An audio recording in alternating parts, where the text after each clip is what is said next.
pessoal, boa noite. Primeiramente quero agradecer a professora Flávia por ter autorizado essa apresentação dessa forma. E eu vou falar um pouco do projeto Monama, que é o estudo de caso número 5 do livro da Eco House. Esse projeto ele foi executado na Índia, na cidade de Hyderabad. Ele tem uma área de 234 metros, está localizado a 530 metros acima do nível do mar. A região onde ele foi construído é muito quente, é similar à cidade de Goiânia, aqui em Goiás, no Brasil. E a temperatura média gira em torno de 30 graus Celsius. É um clima quente e seco. Esse projeto ele foi idealizado em cima de algumas premissas, que os clientes solicitaram por arquiteto. Ele teria que ser um projeto baseado na sustentabilidade com o foco na autossuficiência em energia elétrica. Por quê? Porque a cidade lá ela tem um alto consumo de energia e a demanda não consegue ser atendida, não é gerada energia suficiente para atender toda a demanda que existe. Então eles precisavam de uma casa que fosse eficiente nesse caso, porque nessa cidade ela costuma ter 4 apagões diários, programados inclusive. A população já está até acostumada com isso. Então esses proprietários eles gostariam de não depender tanto dessa energia elétrica. O que mais que esse projeto tinha que ter? Um baixo impacto ambiental em relação aos materiais empregados nela. Eu vou falar mais para frente disso aí, Que aproveitasse também a água das chuvas e que tivesse uma climatização natural. Ou seja, foi utilizado ventilação cruzada nesse projeto, um sistema para resfriamento do ar, um método de isolamento térmico e também um sistema que mantesse a umidade do ar interna da casa numa condição aceitável. Lá é um clima quente, é um clima seco, tem períodos do ano lá que é muito seco, então eles gostariam de ter esse conforto. Essa aqui é a planta da casa, ela tem recortes bem característicos de um projeto arquitetônico mesmo, feito por um arquiteto. Se vocês notarem melhor as paredes externas ali, a espessura, a diferença que tem em relação às paredes internas, justamente para garantir esse conforto térmico, esse isolamento, para a casa ser mais eficiente nesse sentido. Vou falar agora então desse isolamento, como é que ele é feito. Esse isolamento térmico ele é dado pela construção das paredes duplas na parte externa da casa. Foi adotado um tijolo rústico que tem uma fabricação local lá, para gerar menos impacto ambiental.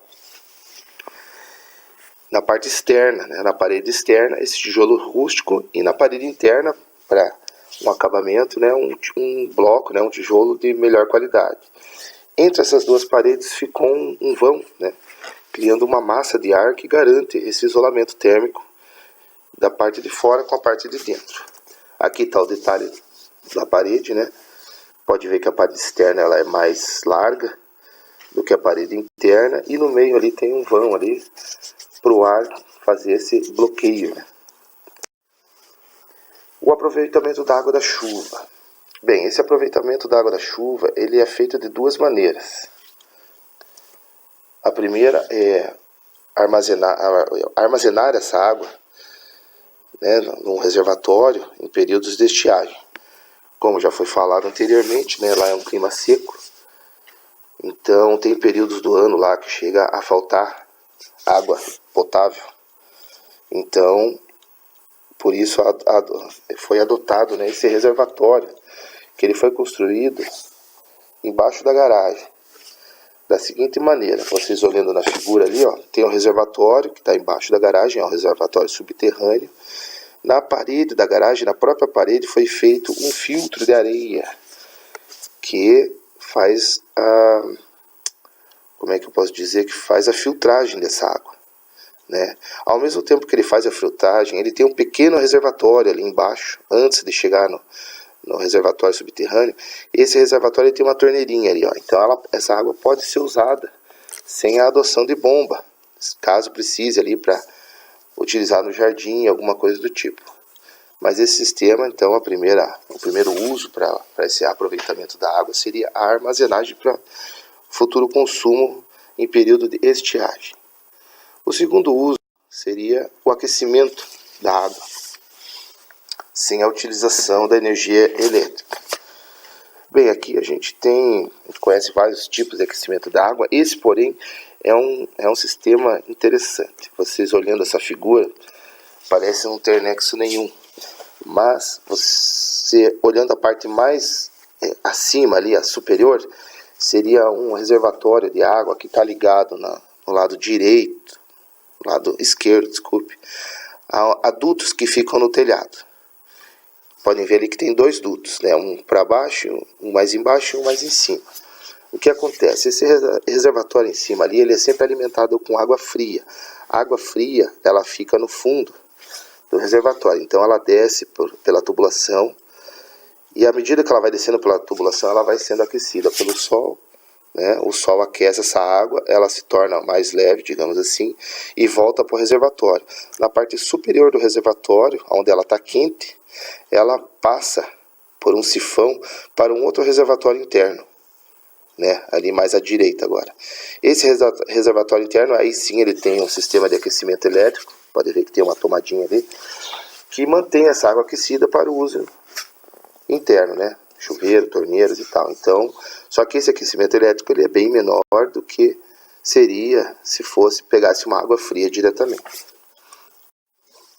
Ventilação cruzada. Bem, para garantir então uma climatização interna sem o uso de ar-condicionado, foi adotado, né, a posição de algumas aberturas de uma forma diferente. Você pode ver aqui no quarto, esse aqui seria a planta do quarto do casal, tem a cama de casal no meio ali. Olha a posição das janelas ali, ó. Elas ficam lateralmente à cama e tem essas aberturas aqui para que o ar possa entrar de um lado e sair pelo outro, né, quando as duas janelas estão abertas. Essa é uma solução. Esse tipo de solução tem na casa inteira, né, de uma forma mais sutil. Aqui está bem direto, assim, para poder entender o conceito. Mas esse tipo de ventilação ele é adotado na casa inteira para não depender de um aparelho elétrico que faça essa circulação de ar. Aqui também temos um corte da casa para a gente ver como é feito essa circulação. Na parte superior a gente tem uma chaminé para eliminar o ar quente, né? Como lá é um clima muito quente, então essa ventilação tendo essa eficiência, entrando de um lado e saindo pelo outro de maneira cruzada, e ainda assim elimina o ar quente por cima.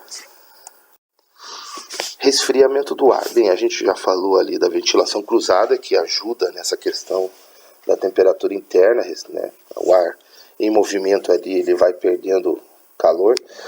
Mas também tem uma outra sacada aqui desse projeto, através de dutos subterrâneos. Uma coisa muito interessante. Olhem na figura. Na parte de fora da casa tem um duto que ele fica posicionado, acoplado a um ventilador, né, sem resfriamento, nada. Ele tem a única função de puxar esse ar para dentro do duto e jogar para casa. Né? Esse duto ele vai lá para dentro da casa, onde ele é acoplado a uma mangueira, digamos assim, flexível, que você pode direcionar esse ar aí para onde você está, né? Você quer que direcione direto para um determinado cômodo, um determinado local, e você consegue, né? Então, quando o ar passa por esse duto, ele está enterrado, né? Então, dentro do subsolo ali, a temperatura é menor do que a externa, né? Não tem a radiação do sol. Então, ele automaticamente, esse sistema ele resfria o ar, e você pode assim jogar um ar-condicionado natural dentro da residência. Umidade do ar. Bem, já falei aqui que o clima é seco, que é quente e tal. Então, como é que o projeto pode garantir esse tipo de umidade, sem nenhuma, digamos, de um aparelho específico. Olha só que interessante também. Aqui nessa figura a gente vê a janela, em corte aqui, né? Tem uma janela e abaixo da janela, se vocês notarem, tem um negocinho ali, ó. Aquilo ali é um ventilador, é um outro ventilador.